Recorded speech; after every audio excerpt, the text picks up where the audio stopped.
Hello students, you are most welcome in BIMT YouTube classes and your subject is International Trade and this is your second lecture of International Trade. आज जो हम इसमें discuss करेंगे कि भाई जो आपकी इंटरनेशनल ट्रेड होती है, ठीक है, उसके अंदर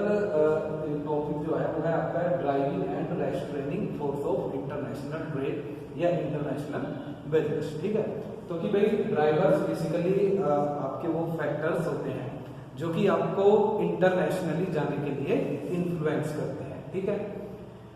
सेकंड जो रेस्ट्रेनिंग फोर्सेस होते हैं, रेस्ट्रेनिंग फोर्सेस क्या होते हैं कि जो कहीं ना कहीं आपको इंटरनेशनल बिजनेस में जाने में आपको डिफिकल्टीज क्रिएट करते हैं, आपको प्रॉब्लम्स क्रिएट करके चलते हैं। तो अब हम सबसे पहले बात करते हैं कि भाई ड्राइवर्स ऑफ इंटरनेशनल बिजनेस या इंटरनेशनल ट्रेड। तो जब हम ड्राइवर्स की बात करेंगे तो सबसे पहला जो इसमें पॉइंट आता है, सबसे पहला पॉइंट है क्या कि high rate of profits. High rate of profits means क्या है कि भाई कोई भी बिजनेसमैन है या कोई भी ऑर्गेनाइजेशन है वो इंटरनेशनल ट्रेड के लिए क्यों जाती है, ठीक है। वो इंटरनेशनल ट्रेड के लिए इसलिए जाती है क्योंकि वो कोई भी ऑर्गेनाइजेशन जो है क्या चाहती है कि भाई जो मेरी ऑर्गेनाइजेशन है मुझे हायर प्रॉफिट हो, मुझे हाई लेवल का प्रॉफिट वहां पर मिले। इसलिए जो आपका हायर रेट ऑफ प्रॉफिट एक आपका फोर्सेस होता है जो आपको कहीं ना कहीं इन्फ्लुएंस करता है go for the international trade. आप इंटरनेशनली कब जा रहे हो, आपको दिखाई दे रहा है कि भाई आपको जो डोमेस्टिक मार्केट है वहां पर जो आपका मार्केट है वो कंप्लीट हो चुका हो कि मीन्स कि भाई मार्केट पूरा हो गया मेरा यहाँ पर। सेकंड, क्या आपको क्या लग रहा है कि भाई मैं यहाँ से सही से प्रॉफिट जनरेट नहीं कर पा रहा हूँ, मुझे और ज्यादा प्रॉफिट चाहिए या और ज्यादा प्रॉफिट इंक्रीज करना है, तो उसके लिए आप क्या बेसिकली करते हो, उसके लिए आप इंटरनेशनल जो ट्रेड होती है उसकी तरफ आप फोकस करके चलते हो।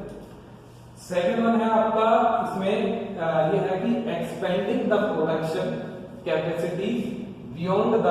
Demand of domestic country. Second thing क्या है कि आप जब ये चाहते हो कि भाई कहीं ना कहीं जो है जो हमारी प्रोडक्शन की कैपेसिटी है, ठीक है, हम अपने प्रोडक्शन की कैपेसिटी को इंक्रीज करें, अपने प्रोडक्शन की कैपेसिटी को हम बढ़ाएं, ठीक है, उसे और ज्यादा हाई लेवल पर हम लेके जाएं। तो उस केस में क्या होता है कि भाई यदि आप अपने प्रोडक्शन कैपेसिटी बढ़ाओगे और आपको दिखाई दे रहा है कि भाई जो हमारा डोमेस्टिक मार्केट है, जो आपके अपने कंट्री का मार्केट है, वहां पर आपके पास लिमिटेड रिसोर्सेज है। लिमिटेड रिसोर्सेज का मतलब क्या है कि भाई आप इससे ज्यादा जो है लिमिटेड मार्केट है कि इससे ज्यादा आप मार्केट में सेल आउट नहीं कर सकते। तो उसके लिए आप क्या करते हो कि भाई आपको अपना प्रोडक्शन बेस बढ़ाना है, आपको अपना प्रोडक्शन लेवल बढ़ाना है, तो आप वहां पर जो है इंटरनेशनल ट्रेड के लिए आप जाते हो कि अपने कंट्री के अंदर में हमें सेल आउट करना है, साथ के साथ हमें क्या इसे जो अपना बिजनेस है उसे हमें दूसरे कंट्री के अंदर भी एक्सपेंड करके चलना है। नेक्स्ट है आपका limited home market. Limited home market का मीन्स क्या होता है, जैसे मैंने आपको पहले बताया था कि किसी भी कंपनी के लिए जो उसका डोमेस्टिक मार्केट होता है या उसके लिए जो होम मार्केट होता है वो उसके लिए लिमिटेड होता है। लिमिटेड मीन्स कि भाई एक स्कोप होता है कि भाई इससे ज्यादा हम अपने जो हमारा होम मार्केट है या जो आपका डोमेस्टिक मार्केट है हम इसमें इससे ज्यादा सेल आउट अपना प्रोडक्ट नहीं कर सकते। तो कहीं ना कहीं ये भी एक फैक्टर जो है आपको ड्राइवर करता है, आपको फोर्स करता है कि आप अपने बिजनेस को इंटरनेशनली करें, आप इंटरनेशनल ट्रेड वहां पर लेकर चलें। नेक्स्ट पॉइंट है कि भाई political stability versus political instability. Political stability means क्या होता है कि जहां पर पॉलिटिकली स्टेबल होता है, चीजें आपकी प्रॉपर चलती हैं, कोई ज्यादा वहां पर इंटरफियरेंस नहीं होता। पॉलिटिकल इनस्टेबिलिटी मीन्स क्या होता है कि जहां पर ऑर्गेनाइजेशन को ये दिखाई देता है कि भाई यहाँ पर पॉलिटिकल इनस्टेबिलिटी है, कुछ भी चीजें स्टेबल नहीं है, रोज चीजें चेंज हो रही हैं, आज कुछ है कल कुछ है, तो उस केस में क्या होता है कि कोई भी आपकी ऑर्गेनाइजेशन होती है या कोई भी आपका बिजनेस हाउस होता है वो बेसिकली वहां पर इंस्टेड होता है वो होता है इंटरनेशनल ट्रेड कि भाई अब हमें क्या करना है कि हमें अब इंटरनेशनली जाना पड़ेगा, क्योंकि यहाँ पर क्या हो रहा है कि यहाँ पर काम जो है आपका नहीं चल रहा है, यहाँ पर सही से चीजें नहीं हो रही है, गवर्नमेंट का इंटरवेंशन बहुत ज्यादा है, टैक्सेस ज्यादा है, मे भी कुछ भी वहां पर रीजन आपके हो सकते हैं। तो आप इंटरनेशनली इसलिए भी जाते हो, आपको लग रहा है अपने कंट्री के अंदर कोई दिक्कत है, कोई प्रॉब्लम है, तो आपने अब क्या डिसाइड किया कि भाई हम कहीं ना कहीं अपने बिजनेस को जो है इंटरनेशनली लेवल पर भी हम ले जाकर वहां पर ले जाएंगे। इसके बाद नेक्स्ट पॉइंट आता है आपका availability of technology and competent human resources. अब जब हम इंटरनेशनल ट्रेड की बात करते हैं तो हम बेसिकली क्या देखते हैं कि आपको लग रहा है कि भाई कहीं ना कहीं टेक्नोलॉजी की वजह से हम कहीं ना कहीं पीछे जा रहे हैं, या टेक्नोलॉजी की वजह से हम पिछड़ रहे हैं, या हमें एक कॉम्पिटेंट ह्यूमन रिसोर्स नहीं मिल रहा, ठीक है, एक अच्छी हम लेबर नहीं मिल रही, या लेबर हमें हाई रेट पर मिल रही है, ठीक है। तो आप उस चीज को कॉप करने के लिए क्या करते हो, अपने आप को इंटरनेशनली जाने के लिए प्रिपेयर करते हो। आप वहां पर इंटरनेशनल ट्रेड के ऊपर वहां पर फोकस करके चलते हो। नेक्स्ट है high cost of transportation. High cost of transportation का मीन्स भी क्या होता है कि कभी कभी क्या है कि भाई आपको लग रहा है आप अपने कंट्री में from one side to another side अपना बिजनेस एक्सपेंड करके चल रहे हो, ठीक है। तो वहां पर क्या है कि भाई वहां से यहाँ, यहाँ से वहां, आपको लग रहा है ट्रांसपोर्टेशन में बहुत ज्यादा खर्चा हो रहा है, आप वहां पर जो आपकी अपनी कॉस्टिंग है, ठीक है, आप उसे कवर नहीं कर पा रहे हो, या जो भी आपकी अदर प्रॉब्लम्स है, ठीक है। तो कभी कभी क्या करते हो, आप उन्हें कंसिडर करके भी इंटरनेशनली जाने की वहां पर आप सोचते हो। नेक्स्ट जो है वो है आपका availability of raw material. Availability of raw material का मतलब क्या होता है कि भाई आपको लग रहा है कि यहाँ पर इस पर्टिकुलर कंट्री के अंदर जो रॉ मटेरियल है, ठीक है, वो आपको हाई रेट पर दिखाई दे रहा है, लेकिन यदि आप किसी दूसरे कंट्री के थ्रू में जो है अपना इंटरनेशनली बिजनेस करना चाह रहे हो, वहां पर आपको क्या लग रहा है कि भाई यहाँ पर जो है रॉ मटेरियल हमें चीप रेट पर मिल सकता है as comparison to our country. तो वो भी एक आपका केस होता है जो आपको बेसिकली इन्फ्लुएंस करके चलता है गो फॉर द इंटरनेशनली, कि भाई हाँ हमें इंटरनेशनली मार्केट के अंदर जाना है। नेक्स्ट है आपका ग्लोबलाइजेशन। ग्लोबलाइजेशन मीन्स बेसिकली क्या होता है कि अपने आप को ग्लोबली करना। जब कंपनी चाहती है कि भाई हमारी कंपनी है, मार्केट शेयर उसका बढ़े, मार्केट में उसकी गुडविल बढ़े, साथ के साथ डोमेस्टिक मार्केट में भी गुडविल बढ़े, और साथ के साथ हमारी जो है इंटरनेशनल मार्केट में भी गुडविल बढ़े, ठीक है, हमारी इंटरनेशनल मार्केट में भी गुडविल इंक्रीज हो। तो उस केस में आपका बेसिकली वहां पर क्या होता है कि आप इंटरनेशनल ट्रेड के लिए वहां पर जाते हो, ठीक है, कि भाई हमें अब जो है अपने आप को इंटरनेशनली करना है। तो ये आपके हमने कुछ फैक्टर्स जो है वो डिस्कस किए हैं कि भाई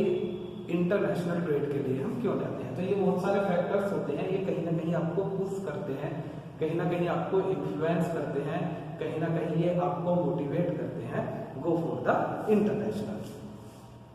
नेक्स्ट है आपका एक पॉइंट हो रहा है ग्रोथ इन मार्केट शेयर, ठीक है। एक आप क्या चाहते हो कि भाई मार्केट होता है, ठीक है, आपको डोमेस्टिक में लग रहा है कि भाई हमारे पास ऑलरेडी 20% या 30% मार्केट है, हम इससे ज्यादा इंक्रीज नहीं कर पा रहे हैं, इससे ज्यादा हम नहीं बढ़ा पा रहे हैं। तो उस केस में भी आप नॉर्मली क्या करते हो, आप अपने आप को इंटरनेशनली ले जाने की वहां पर सोचते हो कि भाई हमें अब इंटरनेशनली वहां पर जाना है, ठीक है। तो ये आपके कुछ ड्राइवर्स थे जो आपको इंटरनेशनली पुश करते हैं कि आप अपने आप को इंटरनेट या अपने बिजनेस को आप इंटरनेशनली लेकर जाओ। इसके बाद आता है रेस्ट्रेनिंग फोर्सेस ऑफ आपका इंटरनेशनल ट्रेड या आपका ग्लोबलाइजेशन, ठीक है, कि भाई वो कौन कौन से फैक्टर्स होते हैं जो आपको इंटरनेशनली ट्रेड करने में आपको कहीं ना कहीं उनसे डिफिकल्टीज आपको फेस होती है, ठीक है। तो उसमें जैसे सबसे पहला फैक्टर है कि कैपेसिटी चैलेंजेस। कैपेसिटी चैलेंजेस का मतलब क्या होता है कि आपने डिसाइड तो कर लिया हमें इंटरनेशनली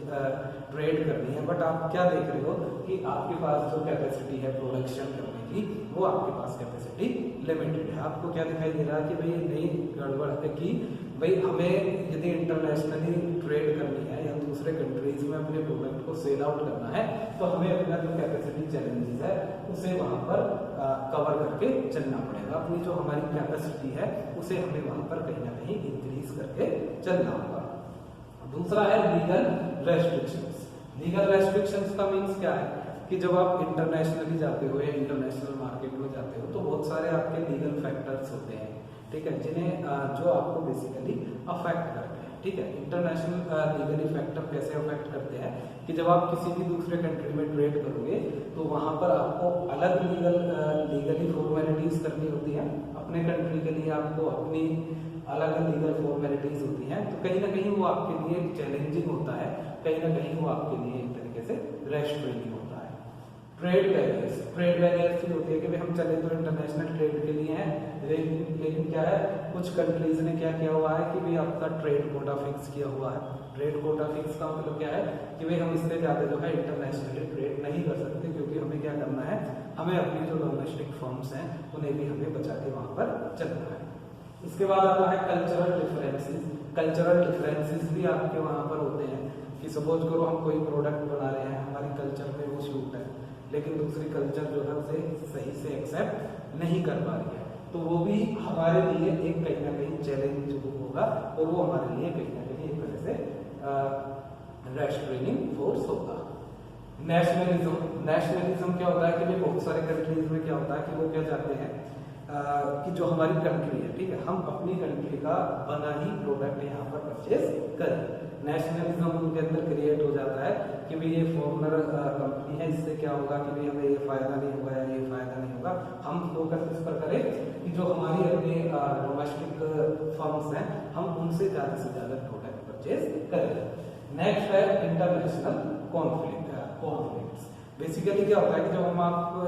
इंटरनेशनल ट्रेड की बात करते हैं तो उसकी वजह से कहीं ना कहीं इंटरनेशनल कॉन्फ्लिक्ट्स भी हो जाते हैं। कॉन्फ्लिक्ट्स मीन्स क्या होता है, कहीं ना कहीं आपस में कंट्रीज के बीच में दिक्कतें हो जाती हैं, कंपनीज के बीच में दिक्कतें हो जाती हैं, क्योंकि क्या होगा, किसी को भी ये लगेगा कि ये मेरा मार्केट शेयर जा रहा है दूसरे कंपनी के लिए, तो कहीं ना कहीं एक तरीके से कॉन्फ्लिक्ट वहां पर क्रिएट कर सकते हैं। अब रेस्ट्रेनिंग का मीन्स ये नहीं है कि ये फैक्टर आपको रोक ही देते हैं, ये आपके लिए एक तरीके से चैलेंजिंग फैक्टर्स होते हैं जिन्हें आपको कोप करके चलना होता है, जिन्हें आपको रिमूव करके चलना होता है। तो आज हमने जो डिस्कस किया है कि भाई इंटरनेशनल ट्रेड के अंदर कौन कौन से ड्राइवर्स होते हैं, इन्फ्लुएंसर फैक्टर्स होते हैं और कौन कौन से रेस्ट्रेनिंग फैक्टर्स होते हैं जो आपको इंटरनेशनली जाने में अफेक्ट करते हैं।